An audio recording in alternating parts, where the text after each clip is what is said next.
এই কান্না আনন্দের কান্না।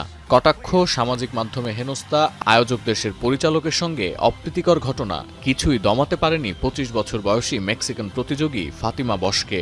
মিস ইউনিভার্সের ৭৪তম খেতাব জিতে নিয়েছেন নিজের বুদ্ধিমত্তা আর স্মার্টনেসের জোরেই।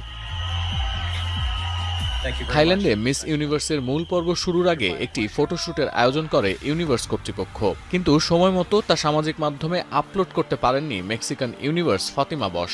এই ভুলের কারণে সবার সামনে ফাতিমাকে ডাম্বহেড বা মোটা মাথা বলে কটাক্ষ করেছিলেন খোদ মিস ইউনিভার্স থাইল্যান্ডের পরিচালক। সঙ্গে সঙ্গে প্রতিবাদ করেন মিস ইউনিভার্স মেক্সিকো। এক পর্যায়ে অনুষ্ঠানের সঞ্চালক নিরাপত্তা বাহিনীকে ডেকে তাকে শাসানোর চেষ্টা করলে ফাতিমার পাশে দাঁড়ায় অন্যান্য প্রতিযোগীরা। একসঙ্গে তারা বের হয়ে যান হল থেকে। মিস ইউনিভার্সের সেই ইভেন্ট সরাসরি সম্প্রচার করা হচ্ছিল ফেসবুকে।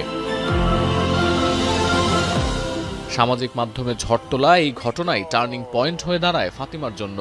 ২১ শতকে এসে একজন নারী কখনোই কারো হাতের পুতুল হয়ে থাকতে পারে না। ফাতিমার এই সাক্ষাৎকার রীতিমতো তাকে জনপ্রিয়তার তুঙ্গে নিয়ে যায়। এ ঘটনার পর ক্ষমা চেয়েছেন সেই সঞ্চালক, অব্যাহতি দেয়া হয়েছে ওই পরিচালককেও।